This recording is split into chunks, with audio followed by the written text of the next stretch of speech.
কোরআনের ১৪৪ ও ১৪৫ নম্বর আয়াতের তিলাওয়াত ও তর্জমা। أعوذ بالله من الشيطان الرجيم. بسم الله الرحمن الرحيم. وما محمد إلا رسول قد خلت من قبله الرسل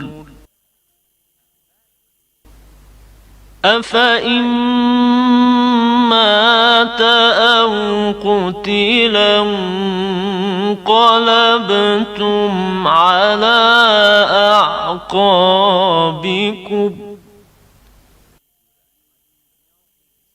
ومن ينقلب على عقبيه فلن يضر الله شيئا وسيجزي الله الشاكرين.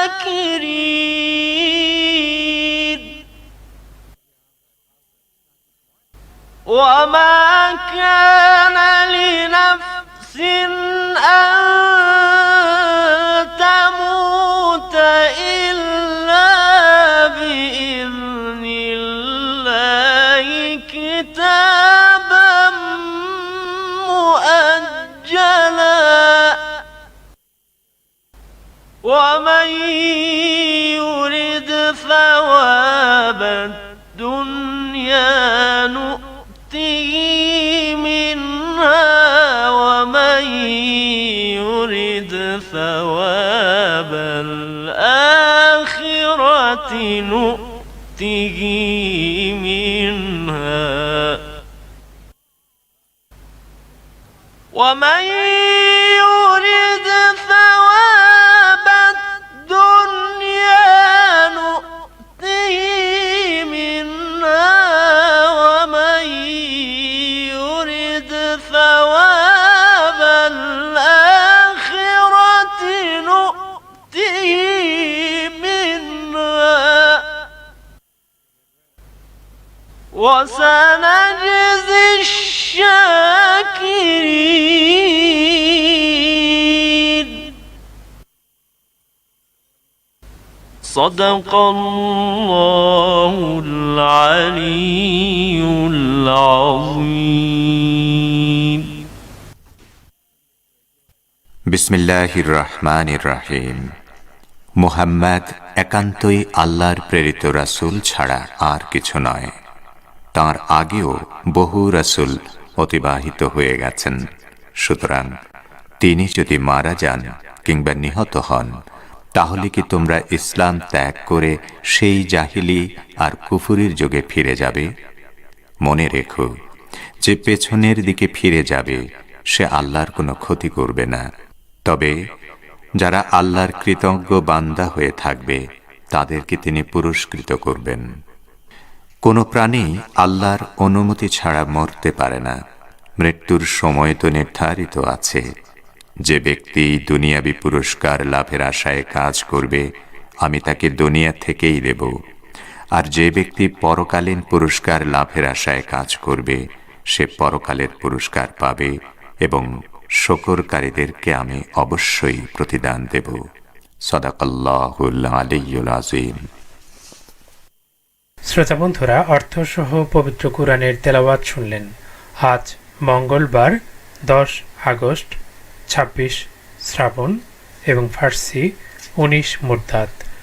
রেডিও তেহরানের শান্ত অধিবেশনে আপনাদের স্বাগত জানাচ্ছি আমি আশরাফুর রহমান। এই অনুষ্ঠান প্রচারিত হচ্ছে বাংলাদেশ ও ভারতে শর্টওয়েভ 25 মিটার ব্যান্ডে 11,600 কিলোহার্টসে এবং সৌদি আরবে শর্টওয়েভ 31 মিটার ব্যান্ডে 9,870 কিলোহার্টসে। ইন্টারনেটে আমাদের অনুষ্ঠান শোনার ঠিকানা parstoday.com/bn। এবারে আজকের অনুষ্ঠান সূচি জানিয়ে দিচ্ছি। শুরুতেই থাকছে যথারীতি বিশ্ব সংবাদ। এতে থাকবে ঢাকা ও কলকাতা থেকে আমাদের প্রতিনিধিদের পাঠানো দুটি বার্তা। এরপর সংবাদ ভাষ্যের অনুষ্ঠান দৃষ্টিপাতে শুনবেন ইরাকে অনুষ্ঠেয় আঞ্চলিক দেশগুলোর শীর্ষ সম্মেলনের গুরুত্ব এবং বাংলাদেশে করোনার সংক্রমণ ও টিকা নিয়ে সরকার ও বিরোধী দলের পাল্টাপাল্টি বক্তব্য সম্পর্কে আলাদা দুটি প্রতিবেদন। দৃষ্টিপাতের পর থাকবে শোকাবহ মহরম উপলক্ষে নিয়মিত পরিবেশনা কারবালার শাশ্বত বিপ্লব। পত্রপত্রিকার পাতার অনুষ্ঠান কথাবার্তার পর প্রান্তিক আয়োজনে থাকবে সাপ্তাহিক আলোচনা দর্পণ। অধিবেশন শেষ করার আগে বিশ্বের প্রধান প্রধান খবরগুলো সংক্ষেপে আরেকবার জানিয়ে দেওয়া হবে। তো চলুন শোনা যাক এখনকার মতো সর্বশেষ বিশ্ব সংবাদ।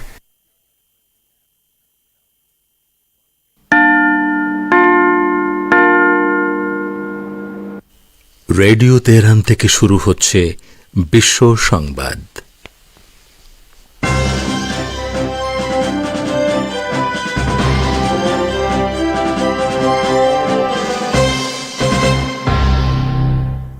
শুরুতেই সংবাদ শিরোনাম।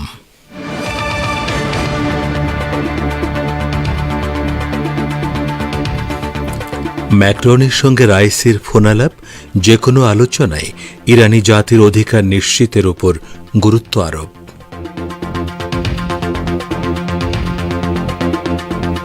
পারস্য উপসাগরমুখী বিপজ্জনক অভিযানে ইহুদিবাদী সাবমেরিন ইসরায়েল সফরে যাচ্ছেন সিআইএ পরিচালক। বাংলাদেশে টেলিফোনে আড়িপাতা প্রতিরোধ ও ফাঁস হওয়া ফোনালাপের ঘটনা তদন্তের দাবিতে হাইকোর্টে রিট। জম্মু কাশ্মীরকে স্বতন্ত্র রাজ্যের মর্যাদা ফিরিয়ে দিতে হবে কংগ্রেস নেতা রাহুল গান্ধী এমপির দাবি।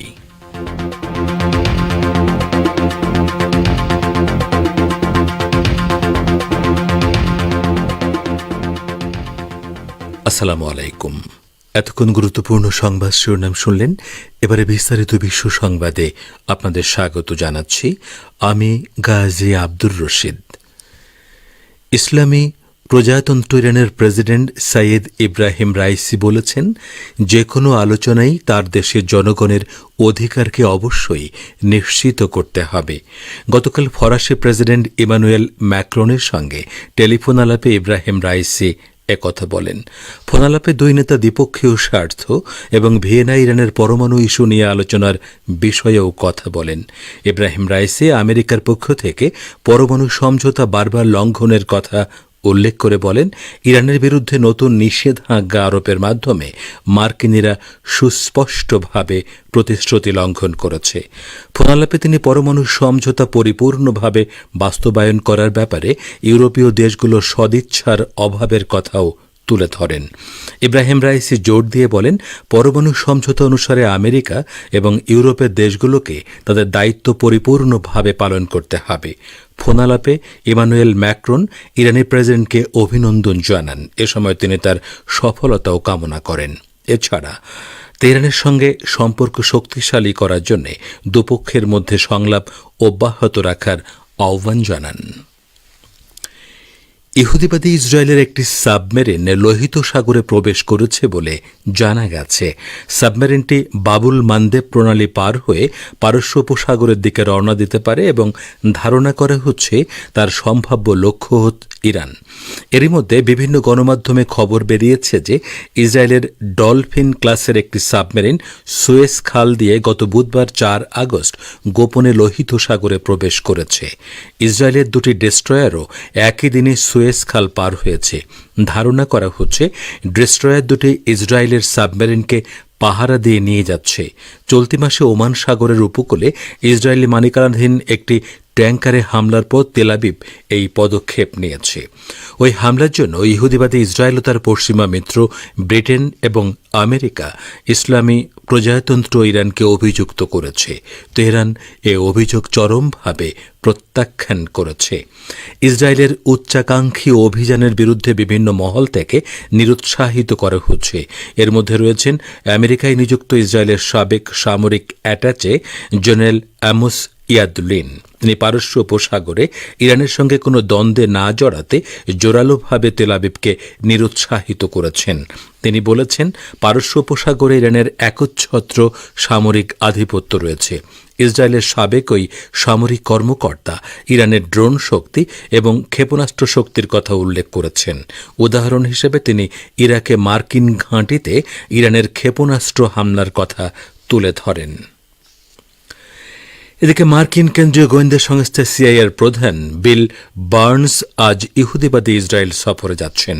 এ সফরে তিনি ইসরায়েলের গুপ্তচর সংস্থা মোসাদের প্রধান ডেভিড বার্নেয়া সহ দেশটির বিভিন্ন পর্যায়ের কর্মকর্তাদের সঙ্গে বৈঠক করবেন।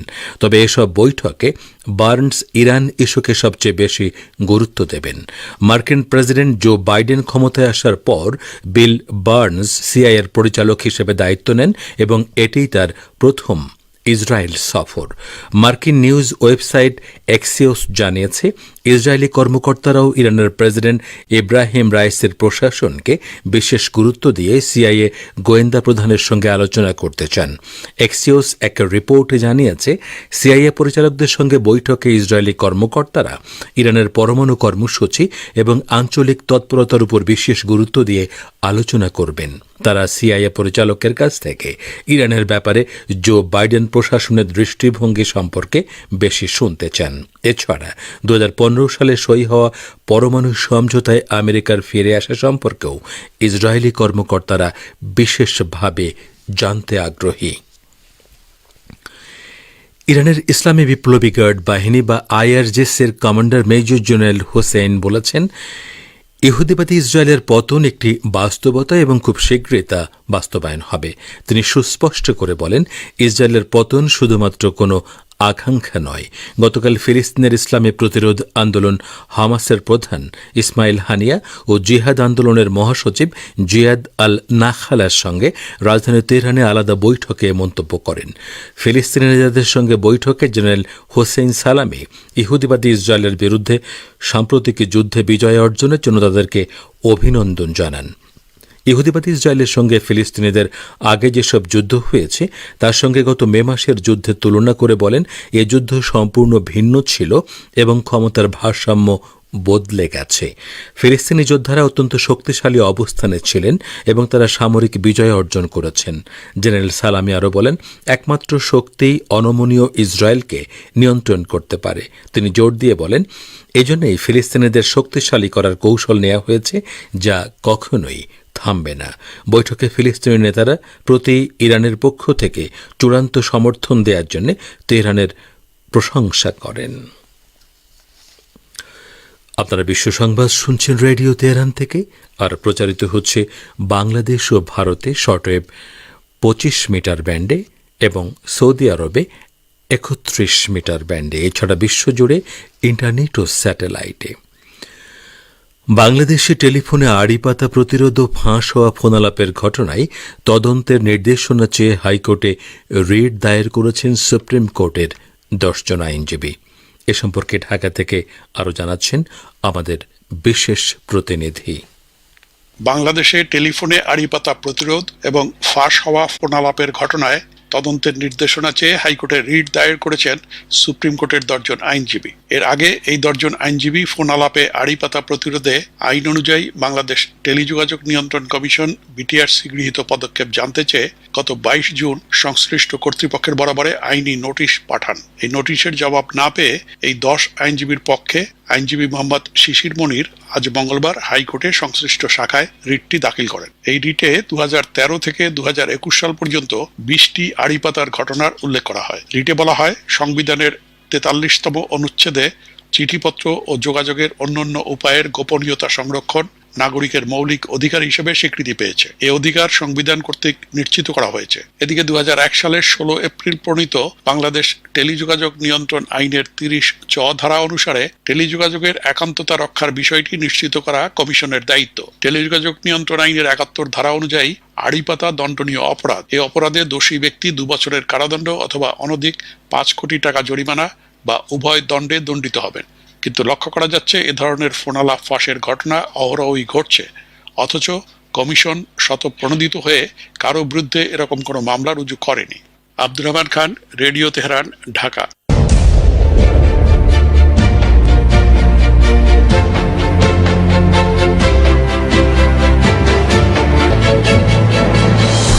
রেডিও তেহরান, খবরের সঙ্গে 24 ঘন্টা। ভিজিট করুন আমাদের ওয়েব পেজ farstoday.com/bn।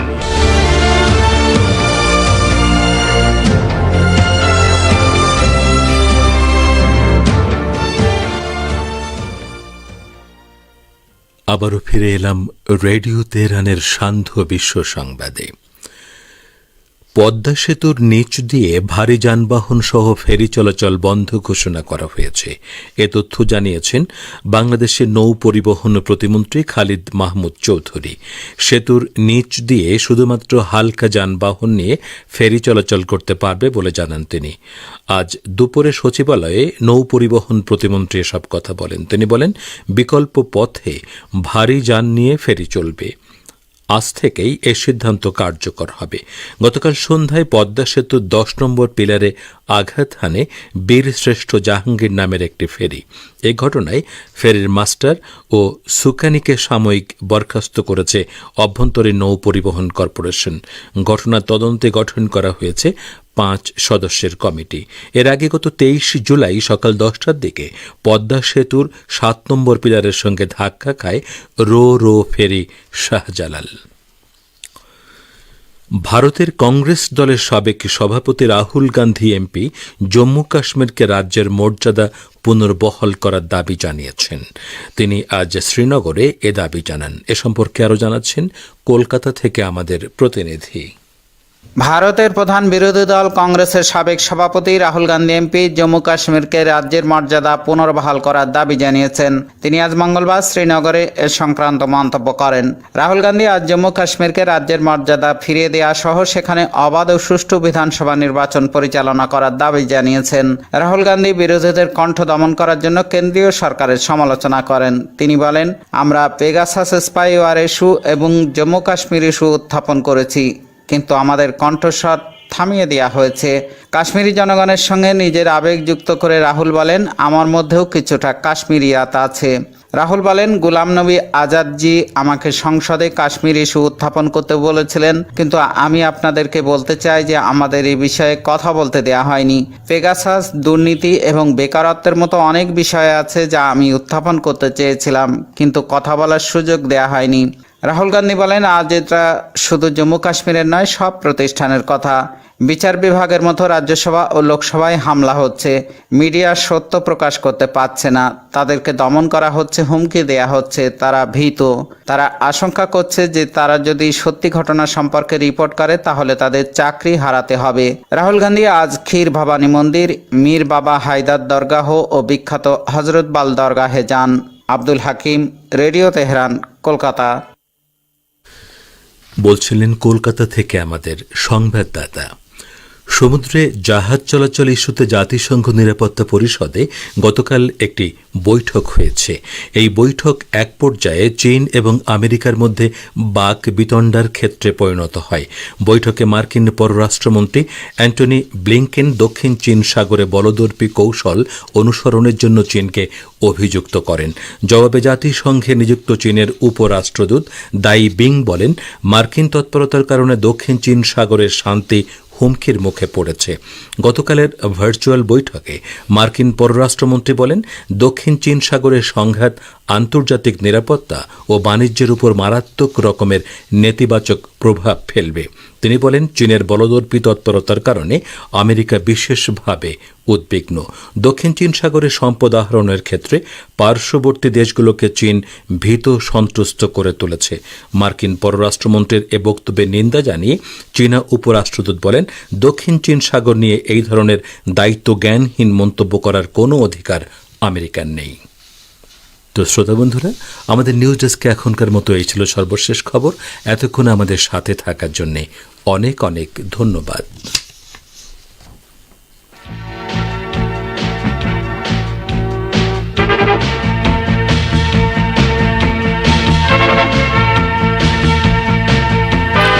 বিশ্ব সংবাদ শুনলেন রেডিও তেহরান থেকে। অনুষ্ঠানের এ পর্যায়ে আপনাদের সঙ্গে যোগ দিচ্ছি আমি আশরাফুর রহমান। এই অনুষ্ঠান প্রচারিত হচ্ছে বাংলাদেশ ও ভারতে শর্টে 25 মিটার ব্যান্ডে 11,600 কিলোহার্টসে এবং সৌদি আরবে 31 মিটার ব্যান্ডে 9,870 কিলোহার্টসে। শ্রোতাবন্ধুরা, এবারে আমন্ত্রণ জানাচ্ছি সংবাদ ভাষ্যের অনুষ্ঠান দৃষ্টিপাতে।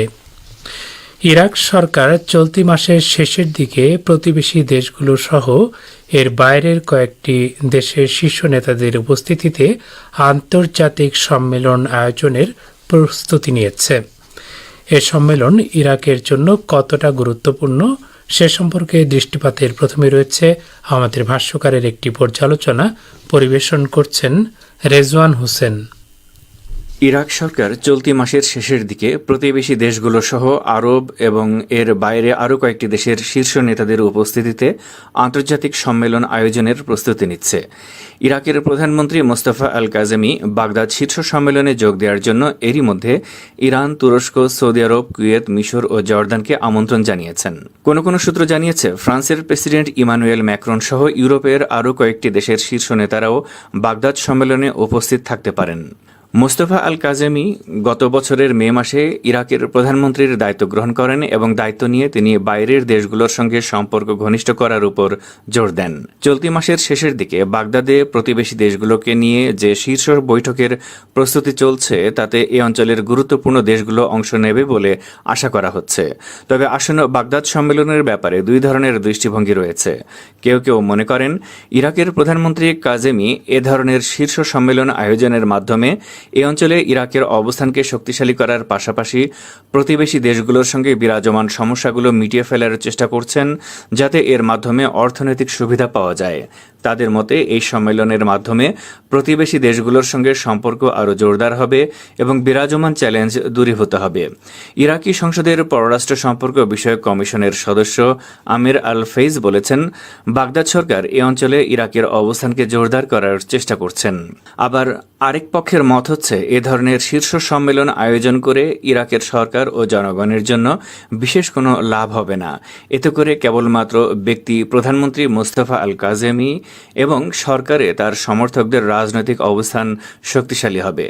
তাদের মতে এই মুহূর্তে ইরাকের জন্য সবচেয়ে জরুরি বিষয় হচ্ছে বিদেশি পুঁজি আকৃষ্ট করা এবং অর্থনৈতিক সাহায্য লাভ করা। তবে পর্যবেক্ষকরা বলছেন যুদ্ধ বিধ্বস্ত ইরাকের পুনর্গঠন খুবই জরুরি। এখনও উগ্রবাদীরা তৎপর রয়েছে, অর্থনৈতিক সংকটও তীব্রতর। এ অবস্থায় প্রতিবেশী দেশগুলোর সঙ্গে ঘনিষ্ঠ সম্পর্ক স্থাপন দেশটির জন্য জরুরি। সে কারণে আসন্ন বাগদাদ সম্মেলন গুরুত্বপূর্ণ বলে অনেকে মনে করছেন।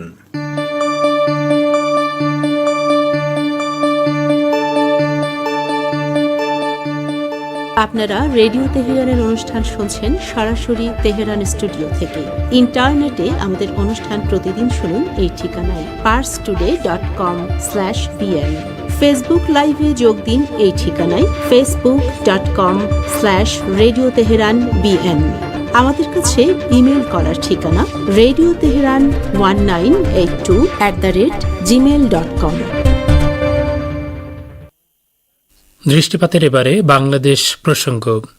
করোনা ভাইরাসের ভয়াবহতা রোধে বাংলাদেশে গণটিকা কার্যক্রম চলছে, তবে টিকা কেন্দ্রে ভিড়ে সংক্রমণ বৃদ্ধির আশঙ্কা করা হচ্ছে। বিএনপির অভিযোগ দেশ ভয়ঙ্কর মৃত্যুপুরীর দিকে ধাবিত হচ্ছে। অন্যদিকে তথ্যমন্ত্রীর দাবি বিএনপি জনস্বার্থ বিরোধী অপপ্রচার চালাচ্ছে। গণটিকা নিয়ে ভুক্তভোগীদের প্রতিক্রিয়া সহ দৃষ্টিপাতের এ পর্যায়ে রয়েছে ঢাকা থেকে আমাদের বিশেষ প্রতিনিধির পাঠানো প্রতিবেদন। বাংলাদেশে ভয়াবহ করোনা সংক্রমণ মোকাবেলায় গত 7 আগস্ট থেকে 4,600টি ইউনিয়ন, 1,054টি পৌরসভা এবং সিটি কর্পোরেশন এলাকায় 433টি ওয়ার্ডে একযোগে টিকাদান কর্মসূচি শুরু হয়েছে। আজ এই কর্মসূচির 4র্থ দিনেও টিকাদান কেন্দ্রগুলোতে ছিল টিকা গ্রহণে আগ্রহী 25 বছরের ঊর্ধ্ব বয়সের নারী পুরুষদের উপচে পড়া ভিড়। 3টা-4টা থেকে লাইনে দাঁড়িয়েও বেশিরভাগ মানুষকে হতাশ হয়ে ফিরে যেতে হচ্ছে। টিকা নাই রাতের 4টার সময় 3টার সময় এসে ঘুরে যাই। 3 দিন ধরে আসছি, এর আগে দিন ভোর 5টা বাজে আসছি, তারপরে যে ফিরে গেলাম। এই অবস্থায় বিরোধী বিএনপি নেতারা উদ্বেগ প্রকাশ করে বলেছেন, করোনা ভাইরাস মহামারীর নাজুক পরিস্থিতিতে দেশ ভয়ঙ্কর মৃত্যুপুরীর দিকে ধাবিত হচ্ছে। আজ গাজীপুরে কাপাসিয়া উপজেলা বিএনপির উদ্যোগে স্বাস্থ্য সুরক্ষা সামগ্রী বিতরণ অনুষ্ঠানে বিএনপির স্থায়ী কমিটির সদস্য ইকবাল হাসান মাহমুদ টুকু বলেছেন, সরকারের অযোগ্যতা এবং অপরিপক্কতার কারণে করোনা সারা দেশে ছড়িয়ে পড়েছে। প্রতিদিন করোনা রোগী বাড়ছে, সেই সঙ্গে বাড়ছে অক্সিজেন চাহিদা, বিভিন্ন রকমের ওষুধের চাহিদা। এ সময় দলের সিনিয়র যুগ্ম মহাসচিব রুহুল কবির রিজভী বলেছেন, সরকার গণটিকার নামে গণহয়রানি করছে। টিকা কেন্দ্রেই স্বাস্থ্যবিধি নেই, মানুষ বাঁচার জন্য টিকা নিতে গিয়ে আরও বেশি আক্রান্ত হচ্ছে। বিএনপির সমালোচনার জবাবে তথ্য ও সম্প্রচার মন্ত্রী এবং আওয়ামী লীগের যুগ্ম সাধারণ সম্পাদক হাসান মাহমুদ বলেছেন, করোনার টিকা নিয়ে বিএনপির অপপ্রচার জনস্বার্থ বিরোধী প্রচারণামূলক অপরাধ। তিনি আজ দুপুরে সচিবালয় মন্ত্রণালয়ের সভাকক্ষে সাংবাদিকদের প্রশ্নের জবাবে আরও জানান, জনস্বার্থে টিকা অত্যন্ত গুরুত্বপূর্ণ। ফলে এই টিকার বিরুদ্ধে যখন অপপ্রচার হয়, সেটা সরকারের বিরুদ্ধে নয়, জনস্বার্থের বিরুদ্ধে হয়। ওদিকে সরকারের অংশীদার জাতীয় পার্টির চেয়ারম্যান এবং বিরোধী দলীয় উপনেতা গোলাম মোহাম্মদ কাদের বলেছেন, পরিস্থিতি থেকে মনে হচ্ছে টিকা এবং গণটিকা নিয়ে সরকারের কোনো পরিকল্পনা নেই। তাই অপরিকল্পিত এই গণটিকা কর্মসূচি বুমেরাং হতে পারে। গণটিকা কর্মসূচিতে স্বাস্থ্যবিধি উপেক্ষিত হওয়ায় করোনা আরও ভয়াবহ রূপে ছড়িয়ে পড়তে পারে। অনেক অসুস্থ ও বৃদ্ধ মানুষ লাইনে দাঁড়িয়ে রোদে পুড়ে বৃষ্টিতে ভিজে নানা হয়রানির শিকার হয়েও ঘন্টার পর ঘন্টা অপেক্ষা করে টিকা পায়নি। তাছাড়া প্রয়োজন অনুযায়ী টিকা সংগ্রহ করতে না পারলে গণটিকা কর্মসূচি আবারও মুখ থুবড়ে পড়তে পারে। এ নিয়ে জনমনে হতাশা বিরাজ করছে। Abdur Rahman Khan, radio Tehran, Dhaka.